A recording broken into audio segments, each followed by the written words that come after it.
নমস্কার, আমি Alok Ghosh, Khairachhari government ITI instructor. আজকে পজিটিভ বার্তার উদ্যোগে আমরা এখানে উপস্থিত হয়েছি। আজকে আমরা মূলত আমাদের এই সভাতে যে বিষয়ে আলোচনা করব নার্সারি সংক্রান্ত। তো আমি আমাদের এই সভাতে আজকে পেয়ে গেছি আমাদের খয়রাছড়ি গভর্নমেন্ট আইটিআই ইনস্ট্রাক্টর মাননীয় আজমত আলী মহাশয়। ওনার কাছে আমরা শুনে নেব যে আজকের যে দিনে নার্সারি কতটাখানি গুরুত্বপূর্ণ এবং সেই নার্সারি উনি এই কলেজেই শুরু করেছেন এই নার্সারি ব্যবস্থাটা।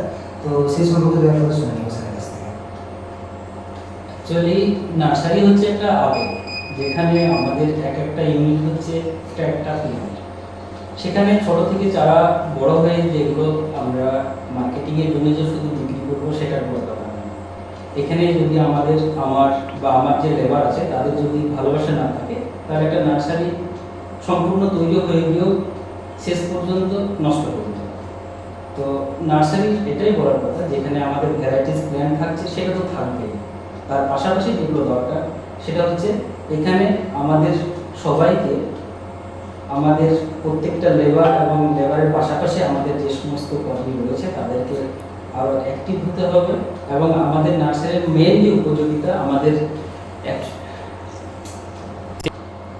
নার্সারি যেটা আমাদের উদ্দেশ্য যেটা রয়েছে, আমরা ফার্স্ট এটা শুরু করেছিলাম আমাদের যে গ্লোবাল ওয়ার্মিং বা লকডাউনের সময় থেকে একটা সমাজের আমাদের যে ওয়েদারের যে একটা চেঞ্জ ছিল, সেই চেঞ্জটাকে একটা ব্রড কন্ডিশনের মধ্যে চলে যাচ্ছে। সেই সমস্ত সিচুয়েশনটাকে হ্যান্ডেল করার একটাই মাত্র আমরা উপায় দেখলাম যে আমরা আমাদের গ্লোবাল ওয়ার্মিংয়ের পাশাপাশি আমরা আমাদেরকে আরও নেচারের প্রতি জোর দিতে হবে। তো এই নেচারটা আমরা যদি ঠিকঠাকভাবে যদি পরিচালনা করতে যাই, তার একটাই মাত্র যদি উপাদান দেখি তাহলে সেটা হচ্ছে আমাদের গাছ। আর এই গাছের জন্য আজকে আমরা আমাদের এই যে খয়রাছড়ি গভর্নমেন্ট আইটিআই এখানে আমরা নার্সারি করার পরিকল্পনা নিই। তো স্যার, এখানে খয়রাছড়ি গভর্নমেন্ট আইটিআই আমাদের নার্সারি যেটা আপনারা বানিয়েছেন, তো সেখানে আপনাদের কী কী গাছ পাওয়া যাচ্ছে এর মধ্যে? অ্যাকচুয়ালি এখানে সিজনাল প্ল্যান্ট থেকে শুরু করে আপনার এই যে বর্ষা সিজন চলছে, এখানে বর্ষা সিজনের জন্য রেডি প্ল্যান্ট থেকে শুরু করে আপনার শীতকালের প্ল্যান্ট, আপনার গ্রীষ্মকালের যে সমস্ত প্ল্যান্ট, তাছাড়া আপনার ফুল, পাতাবাহার, ইনডোর প্ল্যান্ট, আউটডোর প্ল্যান্ট, সমস্ত প্ল্যান্টগুলোই পাওয়া যায়।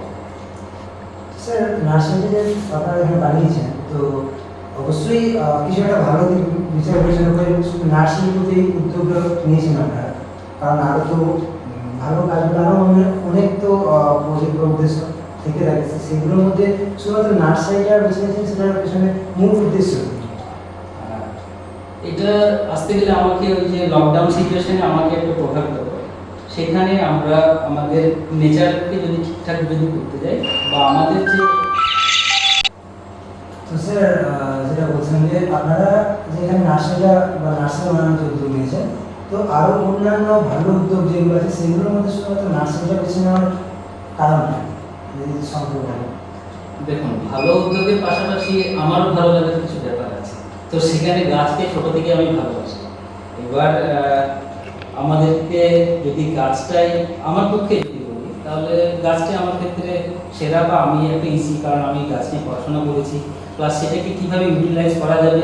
আর সব থেকে বড় ব্যাপার, আমি যেহেতু একটা শিক্ষা প্রতিষ্ঠানে রয়েছি, সেখানে আমার এটাকে যদি আমি স্প্রেড করার কথা বলি, কারণ এটা স্প্রেড করার জায়গাটা অনেকটা ভাস্ট হয়েছে, যেটা আমার উদ্দেশ্যটাকে সম্পূর্ণভাবে সঠিকভাবে পরিচালিত হবে। কারণ আমি একজন থেকে আরেকজন, আরেকজন থেকে আরেকজন, এইভাবে মোটিভেট হয়ে একটা চেন মারফত আমার এই গোটা সিস্টেমটাকে আমি আরও খুব ভালোভাবে ভালোভাবে কাজ করব। নার্সারিটা অবশ্যই খুব ভালো উদ্যোগ। তো বর্তমানে আমরা দেখতে পাচ্ছি যে বিভিন্ন রকম যে সার, যেটা ধরুন জৈব সার বা অজৈব সার, যে সমস্ত সারগুলো আমরা শুনে এসেছি মার্কেটগুলো পাওয়া যাচ্ছে, তো সেগুলোর পাশাপাশি একটা জিনিস আমরা শুনেছি সবাই যে কিছু কিছু সার মাটির পক্ষে ক্ষতিকর। তো আপনারা কি সম্পূর্ণরূপে অজৈব সারের উপরই কাজ করেন, না জৈব সার সব কিছু মিক্স ব্যবহার করেন? এই ব্যাপারটা নিয়ে একটু বিস্তারে বলাটাই বেটার, কারণ এই যে অজৈব আর জৈব ব্যাপারটা রয়েছে, আমরা যেটা নার্সারিটা করেছি সেটা সম্পূর্ণ জৈবভাবে। আর জৈবভাবে যে গাছের পরিচর্যার কোনো অংশে অজৈব বা ইনঅর্গানিকের থেকে কম নয় বা প্রোডাকশনও কম দিচ্ছে না, সেটাই আমরা জগতের মধ্যে বা আমাদের সমাজের মধ্যে স্প্রেড করতে চাইছি যে ঠিকঠাকভাবে যদি আমরা পরিচর্যা নিই তাহলে অজৈব সারের তুলনায় যদি জৈব সার ব্যবহার করা হয় তাহলে প্রথমত রোগ পোকা আমাদের কম লাগবে, তাছাড়া এর যে গ্রোথ থাকবে যেটা টোটালি ন্যাচারাল থাকবে আমাদের। তো এই সমস্ত দিকটাতে আমরা অজৈব থেকে জৈবটাকে বেশি প্রেফার দিতে পারি এবং এটাতে তুলনামূলক খরচাটা অনেক কম হবে। অবশ্যই স্যার। তো নার্সারি আমরা তো শুনছিলাম, নার্সারি সংক্রান্ত আমরা অনেক জায়গায় অনেক নার্সারি বা বিভিন্ন রকম নার্সারি যেগুলো ব্যবসায়ী প্রতিষ্ঠান যারা মূলত আমাদের পরিবেশের রক্ষার উদ্দেশ্যে বা ব্যবসার ক্ষেত্রে বা কিছু মুনাফা অর্জনের জন্য যে সমস্ত জায়গায় আমরা নার্সারি শুনেছি বা দেখেওছি, সেখানে আমরা গাছ সংগ্রহ অবশ্যই আমরা প্রত্যেকেই করে থাকি। তো এই যে শিক্ষা প্রতিষ্ঠানের নার্সারি, এটা আমার তো ব্যক্তিগতভাবে মনে হয় এটা আমাদের সমাজের ক্ষেত্রে একটা পজিটিভ দিক, খুব ভালো পজিটিভ দিক। কারণ আপনি যেটা বললেন যে পয়েন্ট করা অবশ্যই দরকার যে ছাত্রছাত্রী যারা আমাদের ভবিষ্যতে কারিগর তারা কিন্তু এই জিনিসটা তাদের পাড়া প্রতিবেশী সমাজ এই সমস্ত বিভিন্ন জায়গায় তারা যদি স্প্রেড করবে। তো লাস্টে একটা কথা বলুন যে এই উদ্যোগটা আমাদের সমাজের প্রতি যে পজিটিভ কি সাইড বয়ে নিয়ে আসছে, মানে যেগুলো আমাদের সমাজের মূল উদ্দেশ্য। হ্যাঁ, আপনি যেভাবে কোশ্চেনটা করেন এখানে আমি একটা কোশ্চেন অ্যান্সারটা ফার্স্ট দিতে চাই। প্রথমে আমারও জানা ছিল না যে এত ভালোভাবে আমার নার্সারি স্প্রেড করবে ফার্স্ট কথা। আর সেই সঙ্গে এটা বললাম যে আমি যে এখান থেকে যে সবজিটা রয়েছে, সবজিটা প্রোডাকশন করে আমার কলেজের যে ক্যান্টিন রয়েছে সেখানে স্টুডেন্ট থাকছে, স্টুডেন্ট যেগুলো হোস্টেলে থাকছে, প্লাস আমাদেরও যে স্টাফ ক্যান্টিন রয়েছে সেখানে আমরা এই শাকসবজি ব্যবহার করতে চাইছি। এটা আমাদেরই স্যারদের মধ্যে একটা পরামর্শের মধ্যে এটা। তার আগে প্রথমে কিন্তু আমি শুধু এই যে অর্নামেন্টাল প্ল্যান্ট বা সিজনাল প্ল্যান্ট এর উপরে আমার ডিপেন্ড বা লক্ষ্যটা ছিল, কিন্তু পরে আমি দেখলাম এটাতে আমার একটা ভালো অঙ্কের খরচ সেভ হচ্ছে, প্লাস যেহেতু আমি অর্গানিক চাষ করছি সেই জন্য এই যে সবজিগুলো আমরা নিজেরা ব্যবহার করছি এটা টেস্ট বেস্ট রয়েছে, প্লাস এটা আমাদের সবার ক্ষেত্রে খুব ইজিও হচ্ছে। আর সমাজের ক্ষেত্রে যদি বলা হয় যে ইফেক্ট, অবশ্যই আমি একটা খুব ভালো জায়গায় আছি, কারণ শিক্ষা প্রতিষ্ঠানে এখানে প্রায় একটা হিউজ স্টুডেন্ট এখানে আসা যাবে। এবারে সেখানে আমরা স্টুডেন্টকে বলার প্রয়োজন পড়ে না, কারণ তারা আমাদের কাজ দেখে আমাদের সঙ্গে চলে আসে বা কি হচ্ছে। তো সেখানে স্টুডেন্ট যখন আমাদের কোনো একটা চারা নিয়ে যাচ্ছে সেখান থেকে তারা কিন্তু কোয়েরি পাচ্ছে, সেই কোয়েরি মাফিক হয়তো কেউ 10টা চারা কোয়েরি নিয়েছে, সেখান থেকে আমরা মার্কেটিংটা করে নিচ্ছি। তো সেইভাবে যখন সমাজে যেন একটা গাছ লাগানোর প্রবণতাটা বাড়াতে পেরেছি এই একটা রুরাল অঞ্চলে যেখানে হয়তো সময় মতো বর্ষা আসছে না, তো সেই সমস্ত জায়গাগুলোতে কিন্তু আমরা এই যে নার্সারি বা আমার ভারত গভর্নমেন্ট আইডিয়ার যে নার্সারি সেটাতে কিন্তু ব্যবসা করছি।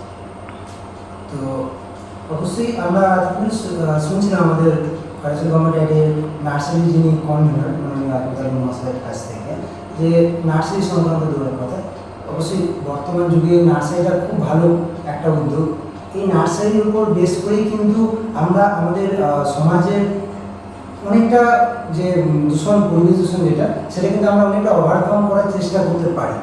কারণ আমরা যদি ভাবি যে আমরা আমাদের স্টুডেন্টদেরকে দিয়ে কিছু পরিমাণ গাছ লাগিয়ে যে পুরো সমাজটা 1 বছরের মধ্যে এই পরিবেশ দূষণ যেটা আছে সেটা ওভারকাম করবো, সেটা কিন্তু বলা ঠিক যুক্তিযুক্ত না। কারণ এখন বর্তমানে পরিবেশের যে অবস্থা আমরা সবাই দেখতে পাচ্ছি, এখন বর্তমান এই যে সময়, এখন কিছুদিন ধরে দীর্ঘ কয়েক মাস ধরে যে অনাবৃষ্টি ছিল, তারপর হঠাৎ এত বেশি পরিমাণে বৃষ্টি, অর্থাৎ কিছুদিন বৃষ্টির জন্য মানুষ ভাবনা চিন্তা করছিল, বিশেষ করে চাষিরা।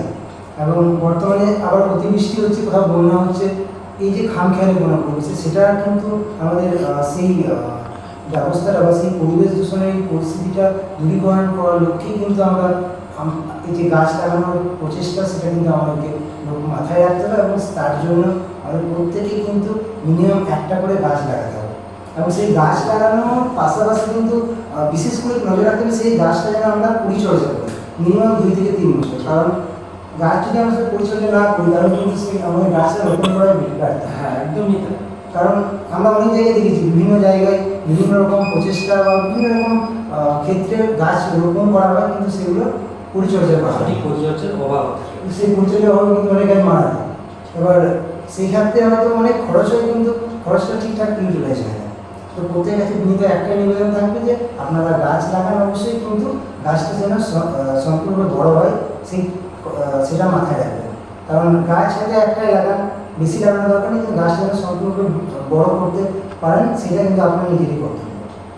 তো আজকে আমরা স্যারের কাছ থেকে অনেক কিছু শুনলাম, এবং পরিশেষে একটা কথাই বলি যে আমাদের এই যে সভাটা এটা মূলত কিন্তু পজিটিভ বার্তার উদ্যোগী। কারণ আমরা পজিটিভ বার্তার এর মাধ্যমে এই ভিডিওটা দিয়ে আমরা একটা জিনিসই প্রচার করতে চাইছি যে আমাদের সমাজের বিভিন্ন ক্ষেত্রে আমরা নেগেটিভ সাইড যা কিছু দেখি বিভিন্ন মিডিয়া খবর কাগজ এসব দিক থেকে, যেগুলো আমাদের সমাজের নেতিবাচক ইফেক্ট নিয়ে আসে মানুষের মধ্যে।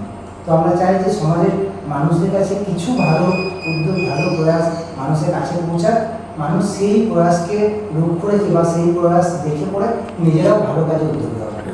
তো আজকে সবাই এখানে শেষ করছি। নমস্কার।